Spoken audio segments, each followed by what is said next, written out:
Alhamdulillahilladzi ni'matihi tatimmatus shalihat.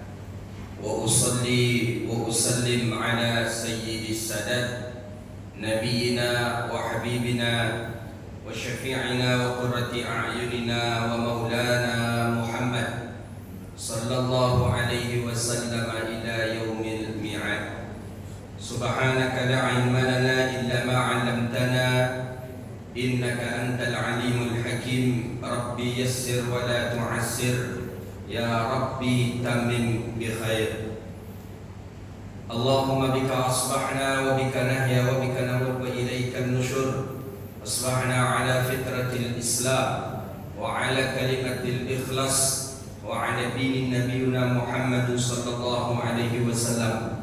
Radina billahi rabba wa bil Islam dina wa bi Muhammadin sallallahu alaihi wasallam nabiyya wa rasulah, amma ba'du. Puja dan puji syukur kepada Allah. Alhamdulillah, di waktu yang mulia ini Allah izinkan kita kembali, Allah takdirkan kita kembali di tempat yang mulia ini, tempat yang paling agung, tempat yang paling mulia. Kita berharap kepada Allah nanti ketika kita diantar oleh orang ke kuburan, diawali hendaknya dari tempat yang mulia ini. Amin ya rabbal alamin. Salawat dan salam kepada Nabi yang agung, Nabi yang mulia, Rasulullah Muhammad sallallahu alaihi wasallam. Allahumma salli wa sallim ala sayyidina Muhammadin tibbil qulubi wa dawaiha wa afiyatil abdani wa shifaiha wa nuril absari wa diyaiha wa ala alihi wa ashabihi bi'adadin kulli ilmillah ya rabbal alamin. Bapak Ibu hadirin yang dirahmati Allah Subhanahu wa taala, lanjutan daripada kajian kita kitab Bahjatun Nufus fi Mukhtasar Al-Imam Sahih Al-Bukhari radhiyallahu taala an, hadis tentang khalaqal janin fi batni ummih, tentang khalaqal janin, khalaqal janin, penciptaan janin di dalam perut ibunya. Ini hadis yang ke-23 daripada kitab Bahjatun Nufus. Sebelumnya pembahasan kita hadis tentang cara menghilangkan darah haid dari pakaian, baru boleh pakaian itu dibawa untuk sholat. Hari ini hadis tentang penciptaan janin di dalam perut ummihi, ibunya. Jelas Nabi SAW mengatakan di sini perut ibunya. Jadi bukan perut bapaknya. Jadi jelas yang memiliki rahim itu adalah ibu, bukan bapak. Bukan bapak, rahim. Maka rahim ibu, maka ibu jauh lebih sayang kepada anaknya dibandingkan bapaknya. Karena ibu punya rahim, rahim kasih sayang. Bapak tak punya rahim, tapi bapak ni sayang juga. Sayang juga bapak, cuman ditimbang dengan ibu tidak sebanding dengan sayangnya ibu dengan bapak ini kepada anaknya. Itulah dia. Makanya saking sayangnya ibu kepada anak, ketika anak menangis di malam hari, yang jago pertama kali siapa? Ayahnya atau ibu anak? Ayah. Kalau ayah nak takbir kami ini, ya mungkin pasti ibu pertama kali, karena ibu akan menyusui. Karena ibu yang akan menyusui, tapi mungkin sebagian ya mungkin ayahnya, mungkin kan abang selelebangnya pandit yang kecil ini kan. Terus, nah ketika anak yang baru lahir, ibunya selalu bersama ibunya, sehingga menangis dengan ibunya. Tapi ketika anak berangsur-angsur besar, anak mulai pandai bergelut, anak mulai pandai bermain, hanya lebih dekat kepada ayahnya. Ketika itu pula lah ayah merasa memiliki dan merasa sayang betul kepada anaknya. Nabi macam juga kepada Sayyidina Hasan Husain, cucu kepada Fatimah Az-Zahra. Itu Nabi sallallahu alaihi wasallam. Sehingga sayangnya kita kepada anak itu luar biasa, sayang kita laki-laki kepada sang anak. Tapi kadangkala anak tetap memperhatikan ibunya, dan memang itu takdir Allah. Apa sebab? Salah satunya adalah rahim. Karena perempuan memiliki rahim. Rahim ini kan artinya kasih sayang. Bismillahirrahmanirrahim. Dengan menyebut nama Allah yang Maha Pengasih lagi Maha Penyayang. Rahim, perempuan punya rahim. Rahim itu ada di tubuh perempuan, tidak di tubuhnya laki-laki. Makanya ummi itu orang yang paling mulia. Ya Rasulullah, di antara orang tuaku, siapa kata begini Nabi, siapa, kata sahabat ke Rasulullah, siapa yang lebih berhak untuk aku hormati ya Rasulullah? Kata Nabi, ummuka, ibu engkau. Thumma man? Siapa lagi ya Rasulullah? Ibu engkau. Thumma man? Siapa lagi ya Rasulullah? Ibu engkau. 3 kali ibu. Baru sekali Nabi menyambut abuka, bapak engkau. Sekali saja.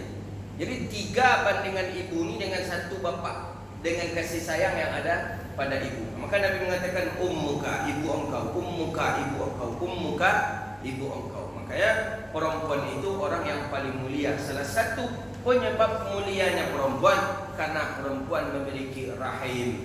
Perempuan memiliki kasih sayang yang tinggi dibandingkan dengan laki-laki. Makanya kalau ada perempuan yang membunuh anaknya, berarti itu tidak berfungsilah rahimnya. Kebencian itu ada pada diri.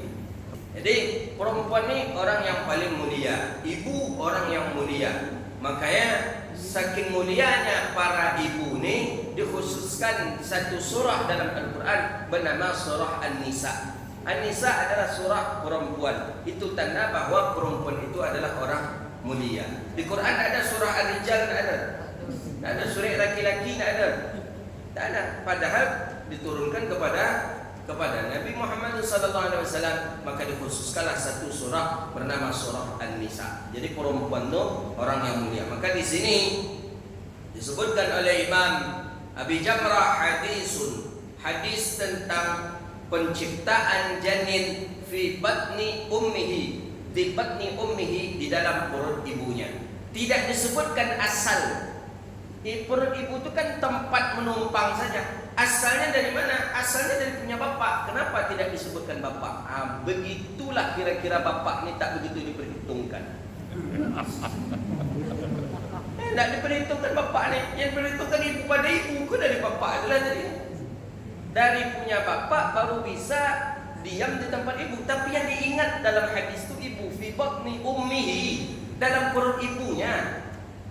Bukan daripada asal yang dibaca. Begitulah dia. Jadi bapak ke kadang lagi apa pula bagi menyombongkan diri. Kalau tak ada. Di hadis memang tak ada awak disebut apa boleh cara. Tak ada kita disebut dalam hadis. Yang disebut dalam hadis adalah fi batni ummihi, di dalam perut ibunya. Inilah hadis yang akan kita baca hari ini insya-Allah. Hadis ini daripada Sayyidina Anas bin Malik. Maghrib tadi baru buka masjid. Maghrib tadi. Saya itulah lama bayangkan. Kalau masjid ni kita tutup, kita khawatir membalikkan jamaah ke masjidnya agak susah sikit. Makanya siapa yang bertanggung jawab? Jadi ketika kemarin dengan penguasa negeri kita ni, kita sampaikan ini tambah meningkat Riau ni. Riau Pak lebih dari 4,000 sekarang Pak. Positif. Lebih 4,000. Meninggal saja boleh disebut setiap hari itu lebih dari 5 yang meninggal. Hari kemarin saja meninggal 9 orang. Jadi tak juga bisa kita meremehkan COVID ni. Ni kita mungkin kemarin agak kita remehkan antai tidak. Tapi awak kawan kena boleh caranya. Ya. Jadi perlu kita ambil perhatian. Ya setidaknya pakai masker. Ini penting. Pakai masker, jaga jarak. Begitu dia. Tapi kalau sampai ke tahap kita menyepelekan, itu tidak boleh. Atau sampai ketakutan yang berlebihan, itu pula imun tubuh kita. Jangan, santai saja. Jadi kata ada orang medis, gugus kita ini, gugus COVID ini, kata dia, orang yang kena corona ini itu sudah ada nama-namanya di Lauhil Mahfuz, kata dia. Jadi ibarat ibarat undian ke nama awak. Semua nama kita ni dah dimasukkan ke dalam baskom. Kini cik ambil je. Ambillah nama kawan tadi. Itunya COVID itu. Habis itu aja lah tawakalnya lah.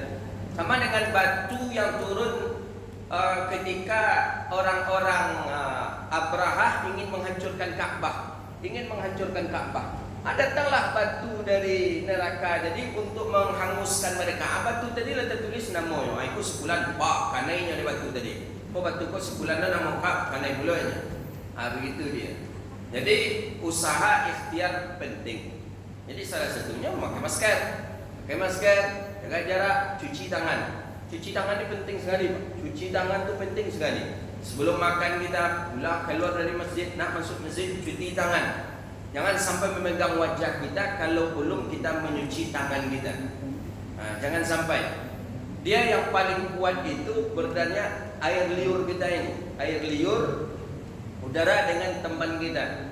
Kalau sekedar tempat segala macam ini bisa mati. Saya dengar dari pakarnya, kuman itu pun takkan mungkin hidup dia di tempat-tempat yang mati seperti ini.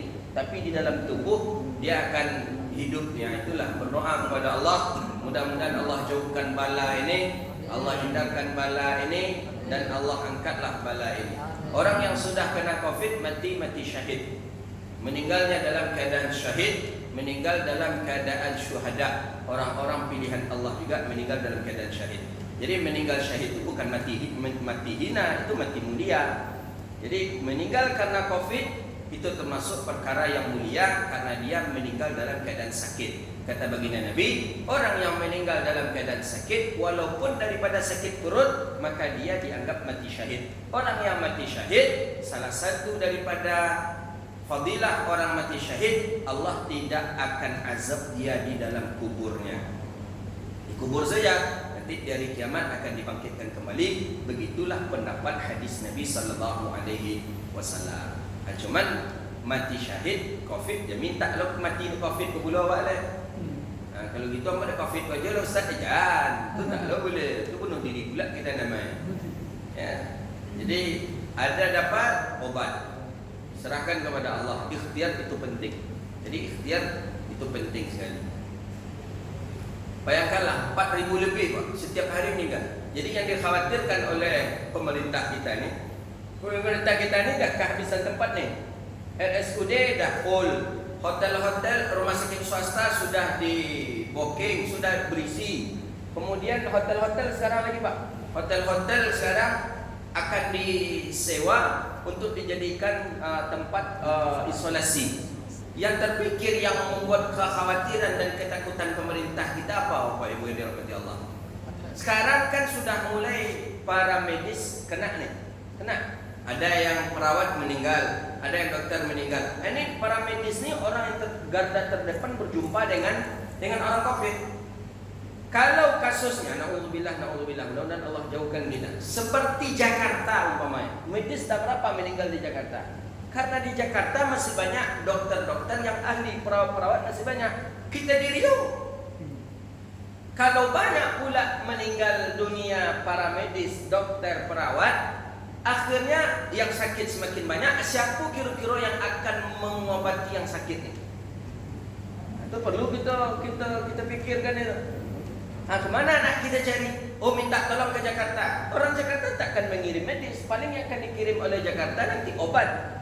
Oh, minta tolong ke Sumatera Utara. Kami butuh ini juga katanya. Minta tolong ke Sumatera Barat. Kami butuh ini juga. Jadi siapa boleh? Ketika itulah apa kata orang tua kita, orang butuh pambuilah lasuang, orang apa lah? Orang apa palau ayam, orang apa sah, orang pincang palau ayam. Iya, orang lumpuh palau ayam, orang butuh pambuilah lasuang, orang pakak pala pelelo. Lelo tu. Pala pe Maryam. Jadi Maryam tadi itu yang menghidupkan Maryam itu yang ancaknya orang pokak. Jadi sebegitu kuat bunyi Maryam tadi nak terang dia orang pokak berbicara. Itu tinggi bahasa orang dulu. Orang butuh pambil suang supaya jangan masuk ke matanya. Panam-panam matanya begitu kalaunya orang butuh. Nak kan masuk ke dalam matanya dah orang kan. Orang pekak pala pe Maryam, kemudian orang lumpuh pala ayam. Masuk ayam ke rumahnya lalu ada orang lumpuh tadi pakai tungkek, pakai syuh, dia nak berjalan ada di sini. Syuh.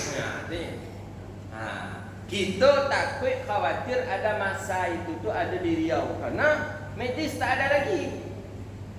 Orang medis tak ada. Siapa lagi? Ini yang kita khawatirkan nanti. Maka oleh kerana itu, ya sesungguhnya semuanya itu sesuai dengan kehendak Allah. Tapi kita bermohon kepada Allah, ya kafiyal bala, ikfinal bala qabla nuzulihi minas sama. Tahanlah bala ini sebelum bala ini turun daripada langit, ya arhamar rahimin. Dulu para ulama saya baca Imam Ibnu Katsir, Imam Ibnu Salah, Imam Ibnu Hajar, Imam Az-Zahabi, cara menolak bala dulu membaca Sahih Bukhari ini lah Pak. Dikhatamkan Sahih Bukhari ini. Saya baca dalam kitab Bidayatul wan Nihayah banyak. Imam Ibnu Katsir, Imam Az-Zahabi, Imam Ibnu Hajar Asqalani, Imam Suyuti, para ulama dulu mengkhatamkan, dibacanya. Kawak payah khatam seminggu cik hadis, seminggu cik hadis. Dulu dikhatamkan orang. Jadi dulu terjadi bala taun. Bala taun itu dalam setiap hari meninggal 300 orang. Pernah terjadi di Mesir dulu. Di Mesir setiap hari meninggal 300 orang. Setiap hari 300, setiap hari 300, setiap hari 300 orang meninggal. Jadi ulama-ulama mengambil kesimpulan, ayo kita baca khatam Sahih Bukhari. Dibacalah khatam Sahih Bukhari. Di pesantren tu di daerah tu baca Sahih Bukhari, daerah tu baca Sahih Bukhari. Seketika itu juga langsung berhenti dan tidak ada lagi bala taun ketika itu. Kini siapa yang bisa baca Sahih Bukhari? Banyak, cuman tidak ada orang kita yang mau baca Sahih Bukhari tadi. Kawan lainnya ke hadis Sahih Bukhari, Sahih Bukhari. Baca Sahih Bukhari tak, belum mau ni. Padahal untuk tabarrukan, tabarruk maksudnya bertawassul kepada Imam Al-Bukhari rahimahullah taala. Itulah dia. Jadi penting kita untuk menjaga jarak, kemudian memakai masker. Masker ni yang paling penting sekali, masker ini. Jangan sampai kita tinggalkan memakai masker ini. Cuci tangan, insyaallah bismillah, tawakkalna 'ala Allah, kita bertawakal kepada Allah Subhanahu wa taala. An Anas bin Malik radhiyallahu taala masuk ke hadis Nabi kita.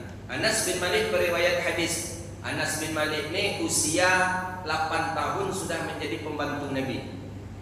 Pembantu Nabi Anas bin Malik usia 8 tahun sudah menjadi pembantu Nabi sallallahu alaihi wasallam.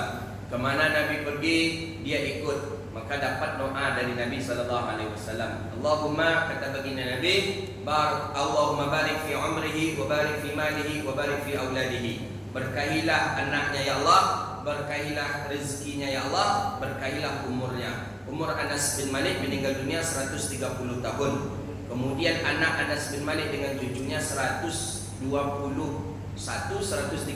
orang. Harta Anas bin Malik termasuk orang ketiga terkaya di kota Madinah. Itu dia pembantu Nabi sallallahu alaihi wasallam.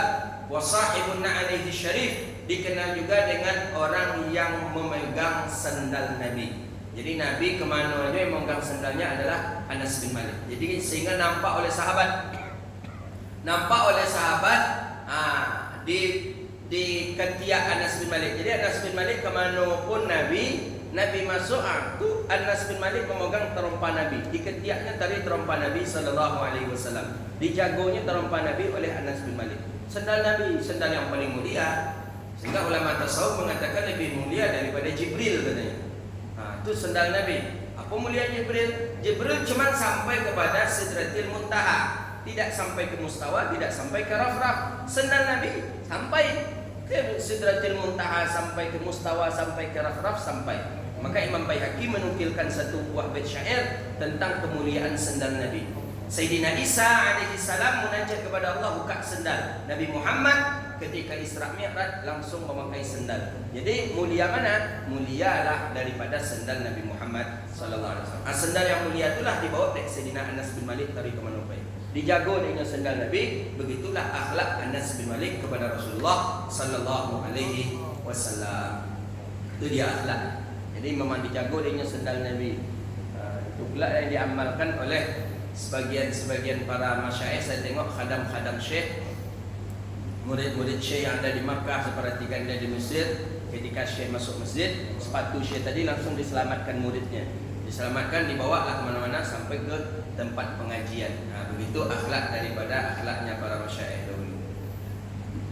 Kalau awak kini nak ada terompa guru, bisa pinjam. Bisa pinjam bawa pulang. Ustaz ceramah, Ustaz pulang ceramah, ada terompa Ustaz. Jadi tanya, mana terompa? Hilang terompa Ustaz. Iya. Pengurus tu tak ada inisiatif mencari terompa Ustaz. Kau dah rela lah menengok Ustaz tu berjalan kaki, berkaki ayam ni. Hilang terompa Ustaz. Iya. Oh, itu terfikir pula. Terfikir pula dah Ustaz kau ragu terompa sekian je lah. Awak kasih kupon ini ibu orang pada awak. Makanya kadang ustaz-ustaz tu pergi ceramah buat perempuan buruk punya. Karena memang orang itu kan tinggalan buruk cebok nan rancak kan itu ustaz-ustaz tu kan. Tinggalan buruk kok nak rancaknya. Nan buruk tu banyak tinggalan terompai buruk mancak kok pulang. Qala, jadi Anas bin Malik periwayat hadis. Anas bin Malik ini orang yang ketiga periwayat hadis dari kalangan laki-laki. Nomor 4 yang ketiga adalah Sayyidah Aisyah, nomor 4 adalah Sayyidina Anas bin Malik. Jadi nama ibu Anas bin Malik Ummu Sulaim. Jadi Anas bin Malik ini orang yang selalu bersama dengan Nabi dan dari kecil sudah rindu ke Nabi. Jadi kan sebelum hijrah nih dia dah Muslim, dia dah masuk Islam dengan ibunya. Setiap hari ibunya menceritakan akhlak Nabi Muhammad. Nabi Muhammad ni orangnya jujur, Nabi Muhammad ni orangnya baik, Nabi Muhammad setiap hari. Jadi kerinduan di Anas bin Malik ni tambah tinggi. Sehingga Anas bin Malik bertanya terus ke ibunya, "Bu, bila tiba Nabi Muhammad?" Anas Malik kan anak yatim. "Bila lah tibanya, Bu? Bila lah tiba Bu? Rasulullah, bila lah Rasulullah kasih kau, Bu?" Begitulah anak umur 8 tahun saking rindunya. Penasarannya, nyamaknya setiap hari bercerita tentang Nabi Muhammad. Muhammad ni orangnya baik, Muhammad ni orangnya jujur, orangnya ramah, orangnya luar biasa. Rindunya tambah. Akhirnya ketika Nabi Muhammad pas datang, ketika hijrah itu, pas Nabi Muhammad datang, Anas bin Malik radhiyallahu ta'ala an langsung mendatangi Nabi, langsung memeluk Nabi dan langsung gembira. Apa kata Anas bin Malik? Nabi Muhammad lebih indah daripada cerita-cerita penduduk Madinah selama ini. Padahal indah cerita penduduk Madinah. Nabi Muhammad orangnya jujur, Nabi Muhammad indah sekali. Tapi kata Anas bin Malik, baru menengok wajah Nabi Muhammad, ternyata Muhammad itu lebih indah daripada keindahan yang diucapkan oleh orang-orang Madinah. Jadi tidak ada bandingannya dengan ucapan penduduk Madinah dengan menengok Nabi Muhammad sallallahu alaihi wasallam. Kita nak bisa di dunia menengok, bermohon kepada Allah, Allah takdirkan kita di akhirat bisa menengok Nabi Muhammad sallallahu alaihi wasallam. Para ulama dulu sebelum mati malah itu yang diingin-inginkannya. Ra'a fil manam. Saya ingat itu syekh saya kalau sudah mengumamkan qasidah itu beliau menangis. Rabbi ij'alna ru'yatuhu walau fil manam, walau fil manam. Ya Allah, berilah aku rezeki dalam hidupku menengok wajah baginda Nabi walaupun dalam tidur. Maksudnya bermimpi saja dengan Nabi jadilah. Karena mimpi Nabi, Bapak Ibu yang dirahmati Allah, mimpi Nabi mimpi hak. Kalau kita bermimpi dengan Nabi Muhammad, mimpi kita itu betul-betul mimpi. Karena kata Nabi SAW, "Man ra'ani fil manam fasayarani fil yaqazah." Orang yang melihatku dalam tidur, maka dia sama menengokku di alam nyata. Jadi kalau kita bermimpi dengan Nabi, maka kita betul-betul menengok Nabi. Kata Nabi apa? Fa inna syaitanu la yatamatsaluni. Bahwa sesungguhnya syaitan tidak bisa menyerupaiku, kata Rasulullah. Jadi mimpi Nabi cuma, mimpi yang lain dari Nabi tak. Mimpi apa saja itu bisa dipengaruhi oleh syaitan. Tapi kalau mimpi Nabi itu tidak bisa dimasuki oleh syaitan. Maka tidak seluruh orang yang bisa bermimpi dengan Nabi Muhammad sallallahu alaihi wasallam. Mudah-mudahan kita Allah takdirkan walau fil manam, walaupun itu di dalam tidur. Ustaz pernah mimpi dengan Nabi Ustaz. Itu enggak perlu bahasa, enggak perlu pembahasan yang bisa diobralkan ya. Jadi ketika kita bermimpi dengan Nabi Muhammad, ada orang menceritakan kemana-mana, dia malam tadi mimpi Nabi Muhammad, dan malam itu dipastikan dusta mimpi. Maka ada tahun-tahun 87, 97, 98 ada orang yang bermimpi yang pemegang kunci kuburan Nabi Muhammad. Kemudian muridnya bermimpi, kemudian dia bawalah kertas itu kemana-mana. Itu tidak ada. Tidak. Orang yang bermimpi dengan Nabi Muhammad akan dia ceritakan kepada orang yang membutuhkannya saja. Imam Ahmad bin Hanbal bermimpi Nabi Muhammad selama sebanyak 99 kali. Imam Ahmad bin Hanbal. Imam Suyuti didatangi oleh Nabi majlisnya. Jadi Imam Suyuti menengok secara langsung, bukan dengan tidurnya. Kok bisa Ustaz? Begitu pula lah kehendak Allah. Bisa. Sedang mengaji, datang baginda Nabi. lama tertegun daripada Imam Suyuti. Kenapa Imam Suyuti tahu itu Nabi Muhammad?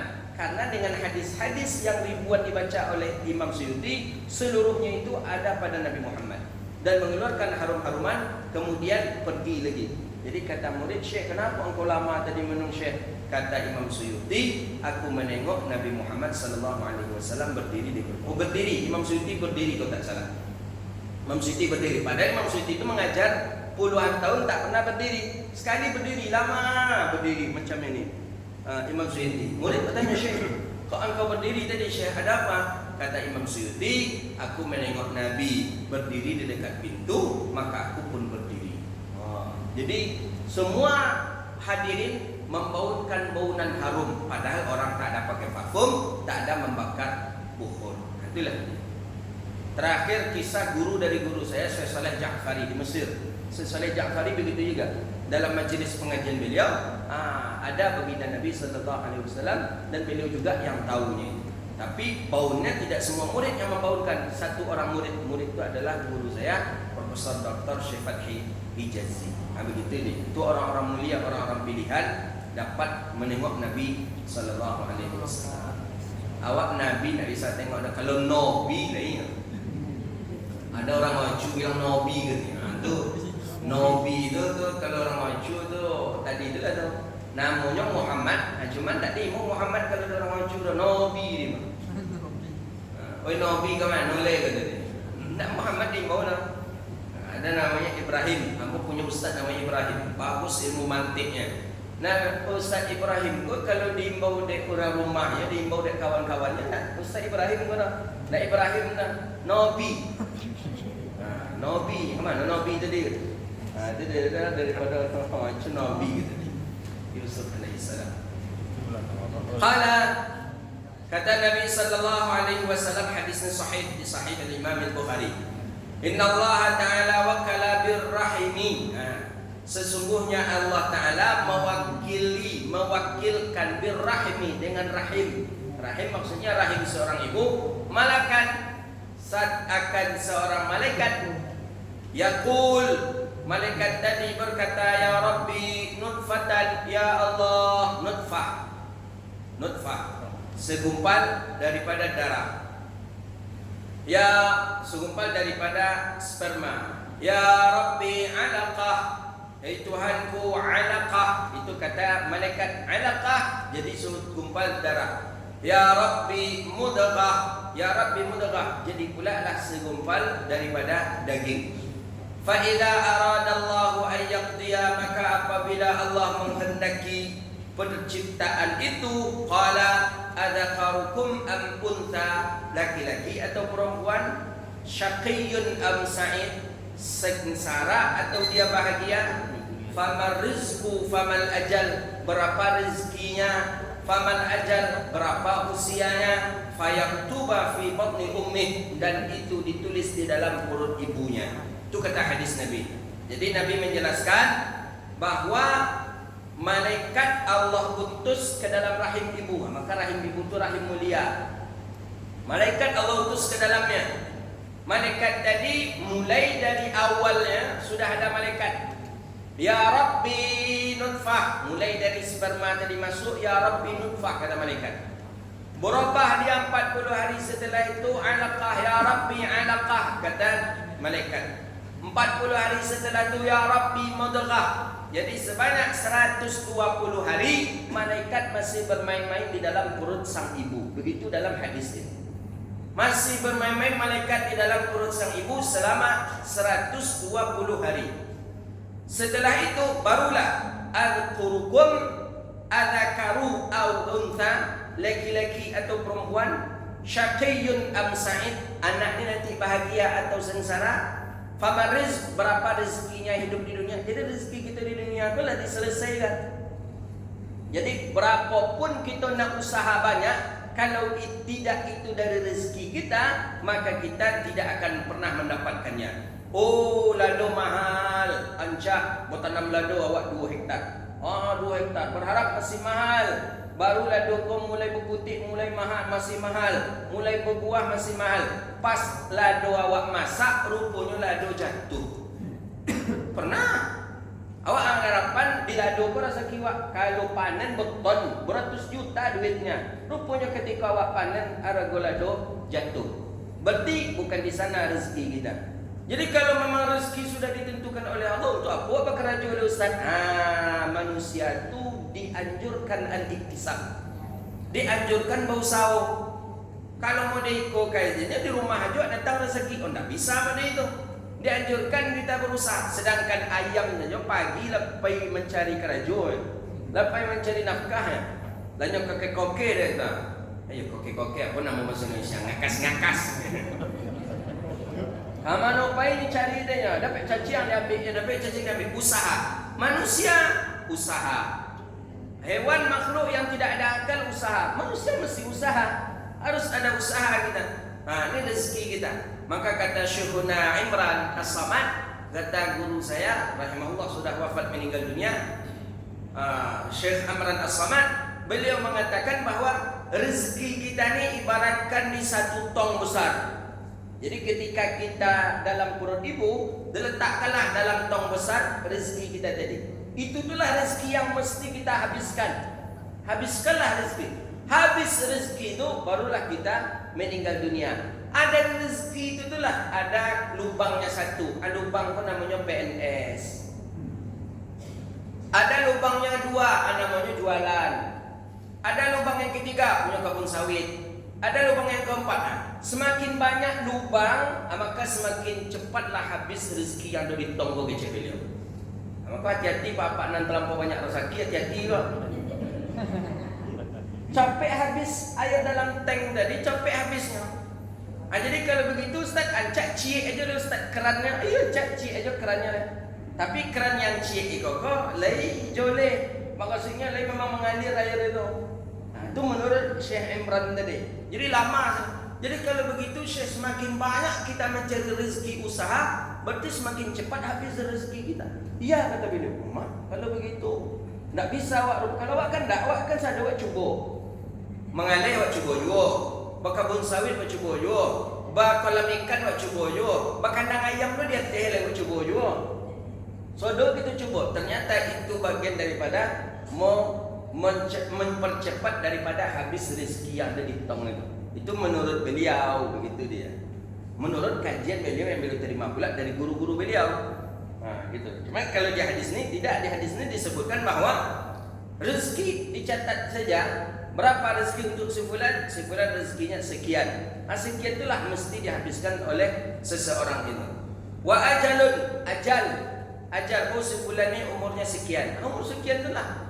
Kita tak tahu berapa umur kita, berapa usia kita nanti dipanggil oleh Allah, kita tidak tahu. Satu pun manusia tidak tahu. Tidak tahu. Jadi sehingga dalam Al-Quran itu kan sudah disebutkan itu. La yastakhiruna sa'atan wa la yastaqdim. Tak bisa didahulukan, tak bisa dikemudiankan. Diundur tak bisa, dipecopet aja bisa. Awak lah muak hidup di dunia kau. Mudah-mudahan ikut taruh hidup di dunia mati saja Allah. Tak bisa. Anda kemarin kami takziah ke rumah salah seorang sahabat di Rahul. Beliau meninggal dunia masih dalam keadaan muda. Jadi amaknya mengecek.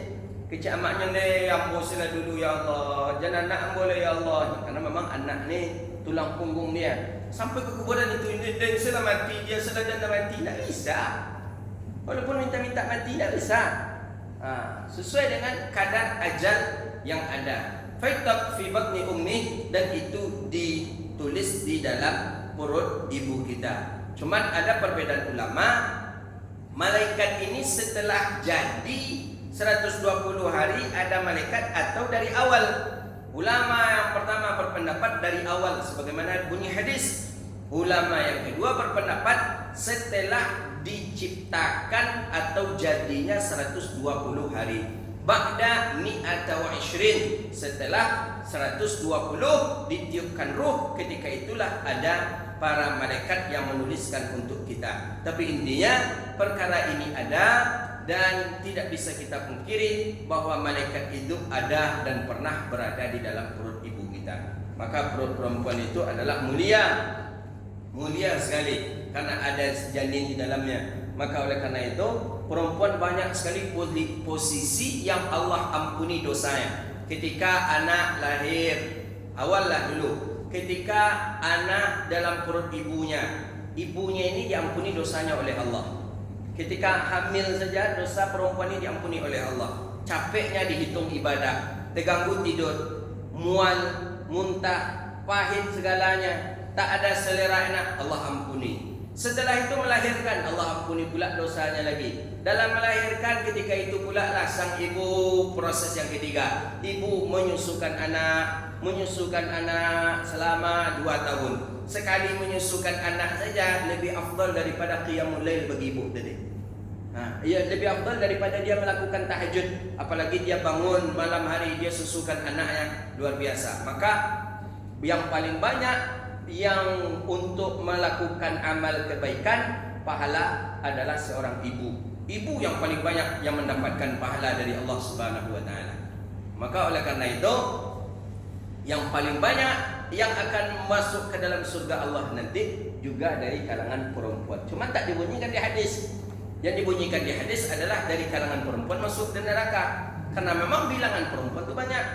Tapi jangan kita pungkiri bahwa perempuan itu pun juga banyak masuk ke dalam surga Allah Subhanahu wa taala. Hadza wabillahi at-taufik wallahu a'lam bissawab. Insyaallah hadis kita besok tentang jawazus salat fi safinah. Hadis tentang bolehnya salat di atas kapal.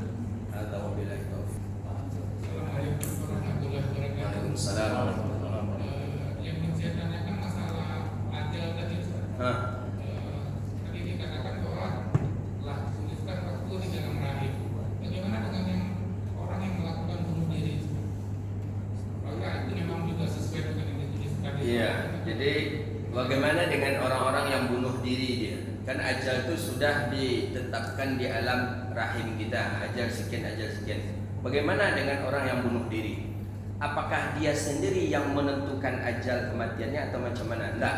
Tetap menurut hadis, syarahan hadis, termasuk orang yang bunuh diri pun itu sudah dikehendaki Allah ketika dalam alam rahimnya. Engkau mati bunuh diri dalam usia sekian. Nah, begitu dia. Jadi disampaikankah ke dia ajal itu? Tidak. Dan cuma takdir itu bahwa dia dalam keadaan bunuh diri. Tapi bisakah kita menambah balik, Ustaz? Kan ini di hadis Nabi kan ajal kita umpamanya 83. Bisa tak ditambah menjadi 100? Kata para masyayikh dalam kajian hadis katanya tak bisa. Tapi kata orang sufi, orang tasawuf bisa. Maka ada doa Allahumma tawwil umurana wa sahih ajsadana wa nawwir qulubana. Ya Allah, panjangkanlah umurku ya Allah, tambahkanlah rezekiku ya Allah, sehatkanlah badanku ya Allah. Jadi kata orang hadis, untuk apa berdoa tambah panjang umur sedangkan umur itu sudah ditentukan di alam rahim? Dijawab oleh ulama tasawuf, bisa kata ulama tasawuf. Yang membuat itu kemarin di alam rahim siapa? Allah. Sekarang kita minta kepada siapa? Allah. Idza arada syai'an ayyakula lahu kun fayakun. Bisa saja. Nah Allah tambah bisa, nah Allah kurangi bisa. Itu menurut ulama tasawuf. Jadi si anu kok umurnya 83 baru mati. Baru mau 40 baru nak joli jujur. Sama yang indah apa indah. Jadi kecil Tuhan ke malaikat ansu-ansu aja lah gue rekomendasi bajakan nak capek mati. Umur 43 mati penjara dia. Bisa apa boleh tak? Itu kata pandangan ulama tasawuf. Kata pandangan ulama hadis tak bisa. Cocok dengan yang dituliskan di alam rahim. Kata ulama tasawuf, kenapa tak bisa? Yang menyuruh menulis malaikat itu siapa? Allah. Kini kita minta kepada Allah agar Allah tambah. Bisa saja. Idza arada syai'an ayyakula lahu kun fayakun. Begitu dia. Jadi nak aku minta tambah, tapi untuk taat kepada Allah. Panjangkan umurku ya Allah untuk taat kepada Allah. Bisa saja. Umur awak patang aturannya 83, dia minta tambah muda itu dia kira Allah Ta'ala 130. Sehingga banci pula orang ni mak awak inyo ke inyo je nampak dia mah je muak dan jangan 130 kalau lain tak pikun awak dah tak jauh tu dah apa. Lama je rasa jari yang tadi lah. Ya kan? Lama je rasanya apa tadi lah, randang tadi lah tak jauh dah umur 130. Bila mau ceritakan Syekh Abdul Ghani. Syekh Abdul Ghani menikah di usia 100 tahun. Bininya namanya Umi Maryam, orang Batu Gajah, Tapung. orang Batu Gajah Tapung. Syekh Abdul Ghani usia 100 tahun. Umi Maryam usia 21 tahun menikah. Jadi Syekh Abdul Ghani meninggal dunia usia 130, menghasilkan 6 orang anak. Jadi dari umur 100 tahun tadi masih produk Syekh Abdul Ghani 6 orang anak. 6 orang anak ini 3 ulama besar. Anak yang pertama itu adalah Syekh Aidarus bin Syekh Abdul Ghani Al-Khalidi. Terkenal beliau, ulama besar di daerah Kampar. Kalau dapat merdeka nak apa dah. Tapi kalau 100 tahun jari yang nak terasa lama alai, tidak pandai menggigit kerupuk jange alai, mati itulah kalau boleh. Tapi kalau usia 100 tahun masih bisa je lah menikah dengan kondaknya usia 21, ke usia-usia kat 35 jadi je lah tu. Ada Syekh Abdul Ghani, itu ulama kini ya. Ambo pernah berguru dengan guru di Mesir yang paling tua, Syekh Awad Karib. Belum wafat beliau, usia beliau 115 tahun. Itu guru ambo yang paling tua, Mu'annas lagi, sepuh beliau. 115, 120 usia beliau. Tidak ada daya lupa, tidak ada lupa. Ingat beliau, dulu itu ulama memangnya. Tak ada, cuman tak ada tenaga beliau yang kurang. Jadi kalau nak berdiri itu mesti didirikan beliau. Tapi kalau lah duduk, kalau lah mulai mengaji itu, macam orang muda beliau, usia 120 tahun. Begitu.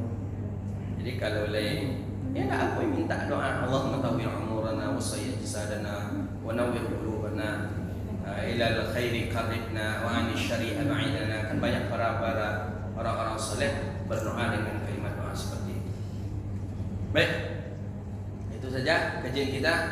Mudah-mudahan Allah berkahi, Allah hindarkan wabah dari kita, Allah angkat bala ini, Allah selamatkan kita di dunia ini. Amin ya rabbal alamin. Rabbana atina fid dunya hasanah wa fil akhirati hasanah wa qina adzabannar. Allahumma barik lana fi auladina wa dhurriyyatina wa'fahum wa la tadurruhum wafiqna wafiqhum li ta'atik warzuqna birrahum bi rahmatika ya arhamar rahimin. Allahumma ya kafiyal bala ikfina al-bala qabla nuzulihi minas sama'. Rabbana atina fid dunya hasanah wa fil akhirati hasanah wa qina adzabannar. Wassallallahu